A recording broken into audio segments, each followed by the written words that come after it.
Sir, ഞാൻ Taylor മണി, പൗരമുന്നണിയുടെ കൺവീനറാ. പോലീസിനെ മാറ്റി നിർത്തി CBI കൊണ്ട് അന്വേഷിപ്പിക്കണമെന്ന കേസിലെ ഹർജിക്കാരന് ഞാനാ. ഇവരേതോ കള്ളനെ അറസ്റ്റ് ചെയ്തിട്ടുണ്ടെന്ന് പറയുന്നു. അവൻ കുറ്റവാളിയാണെന്നോ നിരപരാധിയാണെന്നോ ഞങ്ങൾ പറയുന്നില്ല. CBIയിൽ നിന്ന് നിഷ്പക്ഷമായ അന്വേഷണം ഉണ്ടാകണം. ഞങ്ങൾക്ക് നീതി കിട്ടണം സർ. കിട്ടും, അത്ര ഇപ്പൊ പറയുന്നു. ഇത് കണ്ടോ സർ? സാർ, ഇത് അടിയോടി 23 വർഷം മാണിക്കുഞ്ഞിനൊപ്പം ജോലി ചെയ്താണ്. ഇൻക്വസ്റ്റിന് സീൻ മാസ്റ്ററിന് പ്രധാന സാക്ഷി. സാർ, ഇതാണ് മോസിയുടെ അപ്പനും അമ്മച്ചി, മോളി, സൈമൺ. നമസ്കാരം.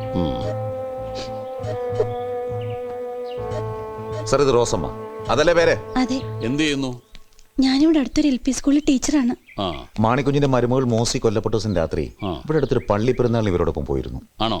അതെ. എന്നിട്ട് ഉദ്ദേശം 10 മണിയോടെ ചാച്ചൻ ഒറ്റയ്ക്കാന്നും പറഞ്ഞ് മോസി മടങ്ങി. ഡ്രാമ കഴിഞ്ഞിട്ട് ഒരുമിച്ച് പോവാന്ന് പറഞ്ഞ് ഞാൻ നിർബന്ധിച്ചതാ. പക്ഷെ അവള് കേട്ടില്ല. കേട്ടിരുന്നെങ്കിൽ അവളെങ്കിലും ഈ ദുരന്തത്തിൽ നിന്ന് രക്ഷപ്പെടുമായിരുന്നു. ഇവരുടെ മൊഴി ഞാൻ വായിച്ചതാ.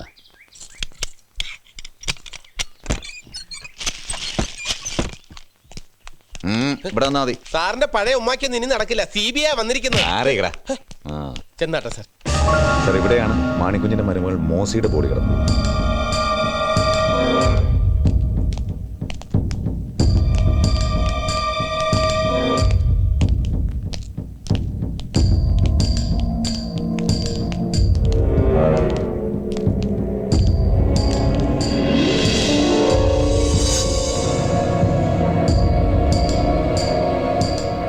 മാണിക്കുഞ്ഞിന്റെ ബോഡി കിടന്ന ആ മുറിയിലാണ് സാർ.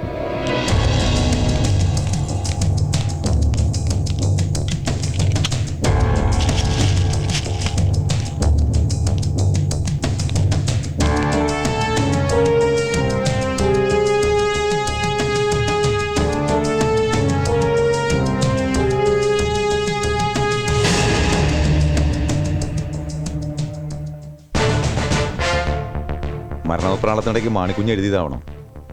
പക്ഷെ എന്താ അതുകൊണ്ട് ഉദ്ദേശിക്കുന്നത് മനസ്സിലായില്ല. ഒരു പക്ഷേ മരിക്കുന്നതിന് മുമ്പ് കർത്താവിനെ ഓർത്ത് ഈശോ എന്ന് എഴുതിയായിരിക്കും.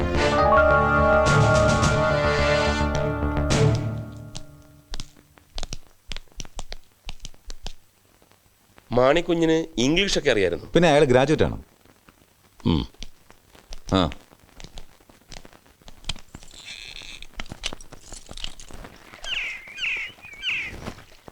മാണിക്കുഞ്ഞിന്റെ വീട്ടില് അയാളും മരുമകളും അല്ലാതെ മാണിക്കുഞ്ഞിന്റെ ഭാര്യ, മക്കള്, അങ്ങനെ ആരുമില്ലേ? അതൊരു വലിയ ട്രാജഡിയാണ് സാർ.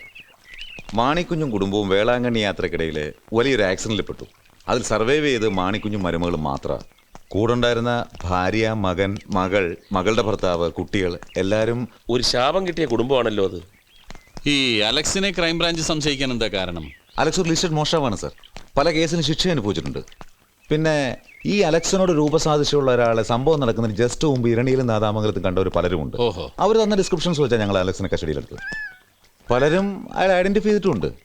എന്നാൽ ഇരണിയിലും നാദാമംഗലത്ത് ചുറ്റിത്തിരിഞ്ഞതിന് അലക്സിന് കാരണങ്ങളൊന്നും പറയാനില്ല.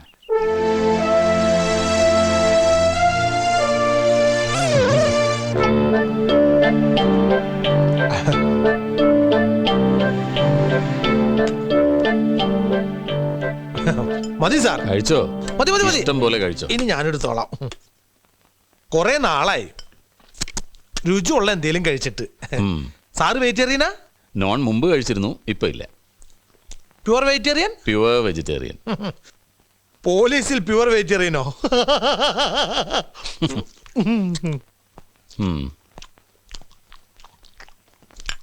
ഈശോ MA എവിടെയാണ് പഠിച്ചത്? ഞാൻ മാർവാനി.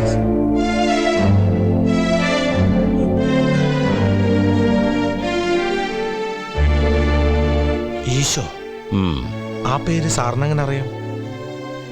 എനിക്ക് ആ പേരുള്ള ചുരുക്കം ചിലർക്ക് അറിയുള്ളൂ. ഞങ്ങളെ കൂടാതെ ആ പേര് ഉറപ്പായിട്ട് മറ്റൊരാൾക്കും കൂടെ അറിയാമായിരുന്നു. ആർക്ക്? നാദാമംഗലത്തെ മാണിക്കുഞ്ഞിന്. തീരെ പ്രതീക്ഷിച്ചില്ല അല്ലേ? പറ, മാണിക്കുഞ്ഞ് ഈ പേരെങ്ങനെ അറിഞ്ഞു? എനിക്കറിയില്ല. നിനക്കെല്ലാം അറിയാം. ഈ കൂട്ടക്കൊലയ്ക്ക് ഉത്തരവാദി നീയാണ്. പറ അലക്സ്, അവിടെ രണ്ടിടത്തു നിന്നും കൊള്ള ചെയ്ത സ്വർണവും പണവും എല്ലാം നീ എന്ത് ചെയ്തു? പറയടാ, പറയടാ, പറയാൻ.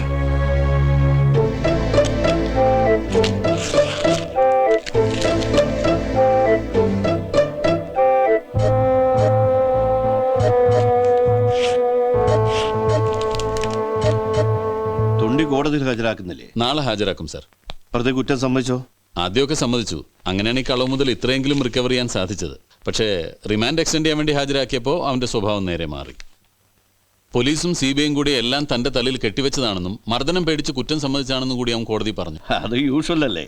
ഏത് പ്രതിയാ കോടതിയിൽ കുറ്റം സമ്മതിച്ചിട്ടുള്ളത്? അവനെ ചാർജ് ചെയ്യാനുള്ള തെളിവുകളൊക്കെ ഇല്ലേ? 100%. പരിസരത്ത് അവനെ കണ്ട സാക്ഷികൾ, 2 വീട്ടിൽ നിന്നും കിട്ടിയ അവൻ്റെ ഫിംഗർ പ്രിന്റ്സ്, പിന്നെ കളവ് മുതൽ കണ്ടെടുത്ത എക്സെട്ര. ഇതാണ് സർ കൊല ചെയ്യാൻ ഉപയോഗിച്ച ആയുധം.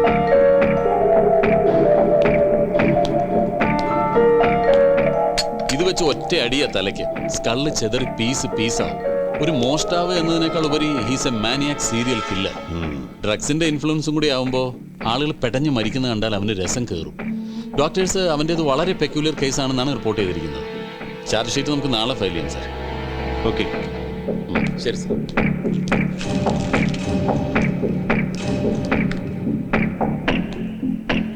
ബാലഗോപാൽ സാർ. 1 മിനിറ്റ്. ഈ മാണിക്കുഞ്ഞ് ചുമരിൽ എഴുതിയ ഈശോ അലക്സിന്റെ ഇരട്ട പേരാണെന്ന് സംശയം തോന്നാൻ കാരണം? അലക്സിന്റെ ഹിസ്റ്ററി പഠിച്ചപ്പോൾ എനിക്ക് ഒരു കാര്യം മനസ്സിലായി സർ.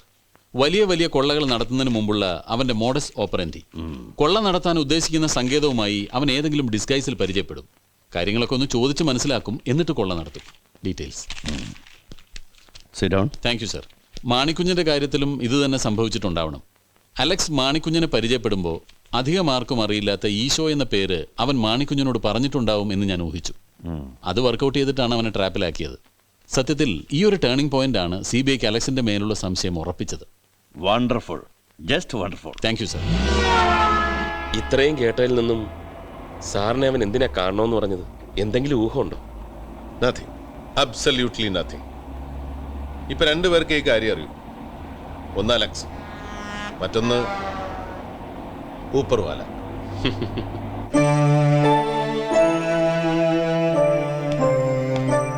അലക്സ്,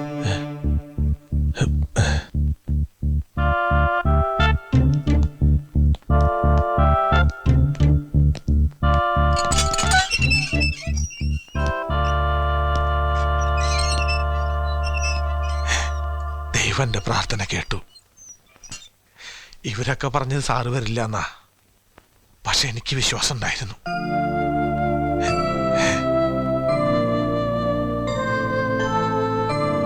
ശരി സർ.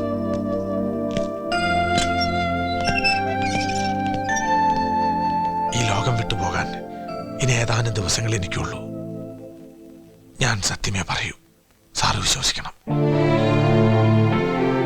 കഴിഞ്ഞ ദിവസം പ്രാർത്ഥന കഴിഞ്ഞപ്പോൾ എനിക്കൊരു ഉൾവിളി ഉണ്ടായി. ദൈവം എന്നോട് പറഞ്ഞ പോലെ എനിക്ക് തോന്നി, ഞാൻ ഈ ഭൂമി വിട്ടു പോകുന്നതിന് മുൻപ് ആ സത്യം ആരോടെങ്കിലും പറയണമെന്ന്. വളരെ യാദൃശികമായിട്ടാണ് സാറ് ഇവിടെ ഉണ്ടെന്ന് പേപ്പറിൽ കണ്ടത്. എനിക്ക് പറയാനുള്ളത് കേൾക്കാൻ ഏറ്റവും യോഗ്യൻ സാറാണെന്ന് എനിക്ക് മനസ്സിലായി. ഇരണിയിലെയും നാദാമംഗലത്തെയും കൂട്ടക്കൊല കൂടാതെ തെളിയിക്കപ്പെടാത്ത 3 കൊലകൾ കൂടി ഞാൻ ചെയ്തിട്ടുണ്ട്. തമിഴ്നാട്ടിൽ ആദ്യത്തെ കൊല നടത്തിയത് കൊള്ള നടത്തിയ ശേഷം ആത്മരക്ഷാർത്ഥമാണെങ്കിൽ കർണാടകത്തിൽ 2 പേരെ കൊന്നത് ദൃക്സാക്ഷികൾ ഇല്ലാതാക്കാനായിരുന്നു. തുടർന്ന് എനിക്ക് മനസ്സിലായി, ആ കൊലകളിൽ കാരണമില്ലാത്ത ഏതോ രസം എനിക്കുണ്ടായിരുന്നുവെന്ന്. നാദാമംഗലത്തെയും ഇരണിയിലെയും കൂട്ടക്കൊലയ്ക്ക് മുൻപ് ഞാൻ പൂർണ്ണ മൃഗമായി തീർന്നിരുന്നു. ഇതൊരു കൺഫെഷനാണ്. ആണെങ്കിൽ ഫാദർ ഗോമസിനോട് മതിയായിരുന്നു. എന്നെ മൃഗത്തിൽ നിന്നും മനുഷ്യനാക്കി മാറ്റിയ മനുഷ്യസ്നേഹി. ഇല്ലെന്ന് വിശ്വസിച്ച ദൈവം ഉണ്ടെന്ന് തെളിയിച്ചു തന്ന മഹാൻ. പക്ഷേ അദ്ദേഹത്തിന് പോലീസിന്റെ ജോലി ഇല്ലല്ലോ സാർ. മനസ്സിലായില്ല. ആ 7 കൊലകളിൽ ഒരെണ്ണം ഞാൻ ചെയ്തതല്ല സാർ, മറിച്ച് 6 എണ്ണം ഞാൻ ബോധപൂർവം തന്നെ ചെയ്തതാ. ആ വീടുകളിൽ കൊള്ള നടത്തിയത് ഞാൻ തന്നെയാ. കള്ളം, പച്ചക്കള്ളം. 6 അല്ല 7 ഇവൻ തന്നെയാ ചെയ്തത്. എന്നിട്ട് ഇപ്പൊ തെറ്റിദ്ധരിപ്പിക്കാൻ വേണ്ടി. Please let him complete it. പറയൂ. ഇങ്ങനൊരു രഹസ്യമല്ല, സത്യം. ഇപ്പോൾ പറയുന്നുകൊണ്ട് യാതൊരു ദൈവോദാക്ഷിണ്യമോ ആരിൽ നിന്ന് ഞാൻ പ്രതീക്ഷിക്കുന്നില്ല. ഞാൻ ചെയ്ത കൊലകളിൽ ഒന്ന് കൂടിയാലും കുറഞ്ഞാലും ഈ ശിക്ഷയിൽ ഒരു മാറ്റവും ഉണ്ടാവില്ലെന്ന് എനിക്ക് നന്നായിട്ടറിയാം.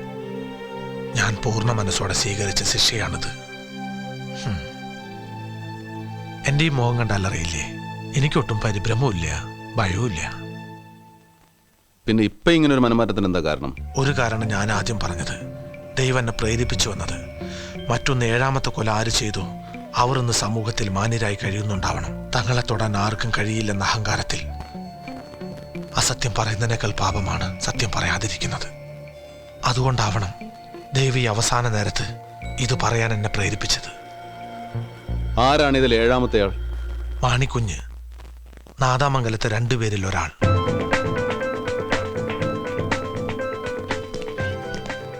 എന്നാ വിധി നടപ്പാക്കേണ്ട ദിവസം? തീയതി തീരുമാനിച്ചു?